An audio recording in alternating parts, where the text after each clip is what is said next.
एक बार फिर से रुक करते हैं जयपुर सचिवालय का, क्योंकि खाद्य एवं नागरिक आपूर्ति मंत्री सुमित गुदारा ने पदभार ग्रहण कर लिया है। तस्वीरें भी आपको दिखाई, अब और फिर से तस्वीरें दिखाते हैं क्योंकि मीडिया से मुखातिब अब होंगे खाद्य एवं नागरिक आपूर्ति मंत्री सुमित गुदारा। धन्यवाद आपको भी बहुत।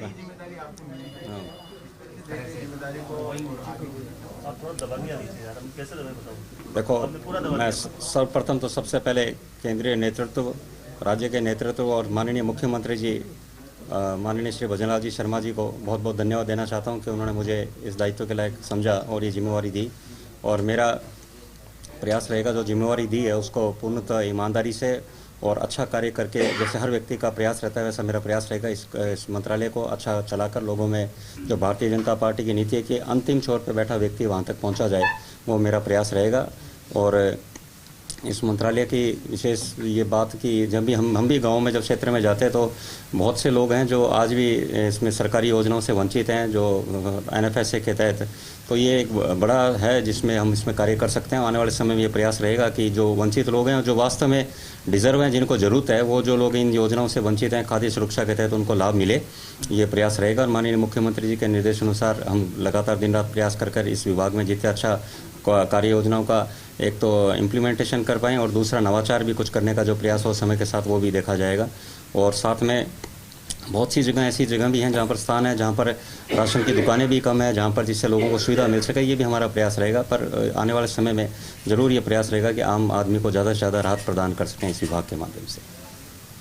सर, आप जहाँ से आते हैं, बिलोंग करते हैं, तो क्या समस्या है वहाँ की, किस तरह से अब उस समस्या को भी दूर कर पाएंगे, क्योंकि मंत्री आप बन चुके हैं? देखो, मैं लूणकंसर विधानसभा क्षेत्र से आता हूँ और थार रेगिस्तान का, पश्चिम राजस्थान का मरुस्थलीय क्षेत्र है और वहाँ पर समस्या देखो हर क्षेत्र में रहती है और सरकार का प्रयास भी रहा। हमारे सबसे ज़्यादा हमारे उस क्षेत्र में समस्याओं में हमारे वहाँ पर पेयजल की समस्या का रहा है। तो उसमें जल जीवन मिशन का कार्य पूर्ववर्ती सरकार द्वारा सही कार्य नहीं किया गया, तो अब एक अवसर जल जीवन मिशन का रहेगा।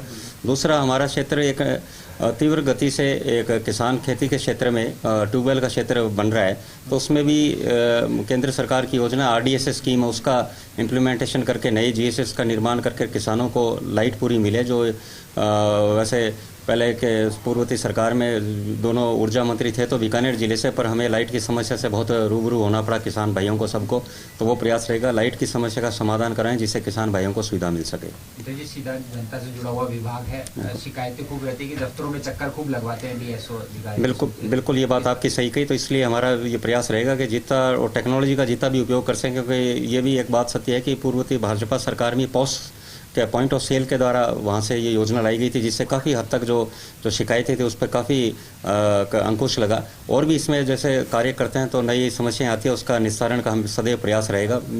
मेरा प्रयास रहेगा मोर फ्रेंडली आम जन के लिए रहें, आम जन के लिए खुले द्वार रहें। तो उससे ज़रूर आप खुले द्वार रहेंगे, मिलते रहोगे लोगों से, तो कहीं ना कहीं समस्या का निस्तारण में भी सुविधा मिलती है। सुमित जी, पिछले 5 साल तक बीजेपी विपक्ष में थी, आप जनप्रतिनिधि थी, क्या लगा आपको इस डिपार्टमेंट में कुछ कमियां रही थी उस दौरान सरकार में? देखो, मैं आज के तो इस बारे में कहना उचित नहीं समझूंगा, पर धीरे धीरे आपको लगेगा जो कमियां आएगी सामने उनका हम दुरुस्त करके प्रयास करेंगे कि आमजन को सुविधा प्राप्त हो।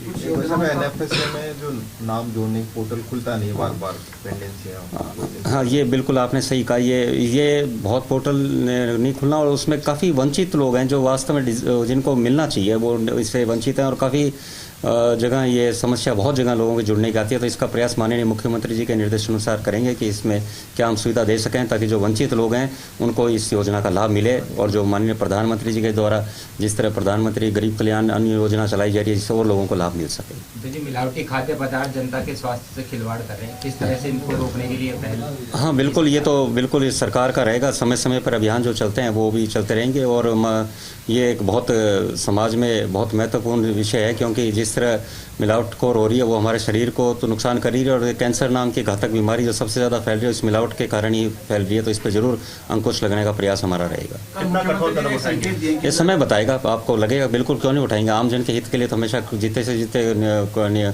कदम उठाने चाहिए और उठाएंगे हम उससे जो भी उसके हित में आम जन के हित के लिए होगा। कल मुख्यमंत्री जी ने एक संकेत दिए कि इंदिरा गांधी रसोई योजना का नाम बदला जाए, उसको कई खामियां हैं। देखो, ये योजना तो भारतीय जनता पार्टी लेके आई थी, अन्नपूर्णा रसोई योजना। तो ये तो भारतीय जनता पार्टी का इनोवेशन है। भारतीय जनता पार्टी ऐसे नवाचार करते आई है हमेशा, तो इसमें कोई विषय नहीं। और इससे पूरे प्रदेश में अच्छा संदेश गया था जब ये योजना लेके आई हुई। तो और इसका लाभ भी आम लोगों को मिलता है जब कहीं होते हैं। तो इस योजना में जो भी और भी कुछ दुरुस्त किया जाएगा तो ज़रूर किया जाएगा इसमें। एक सवाल आपसे पूछेंगे सर। प्रधानमंत्री 3 दिवसीय दौरे पे राजस्थान में है। पहली बार प्रधानमंत्री बनने के बाद ऐसा दौरा किया, इतने बड़े लेवल पे डीजीपी सम्मेलन हो रहा है, किस तरह से, किस दृष्टिकोण से आप इसको देखते हैं? देखिए, माननीय प्रधानमंत्री जहाँ भी जाते हैं उसमें कोई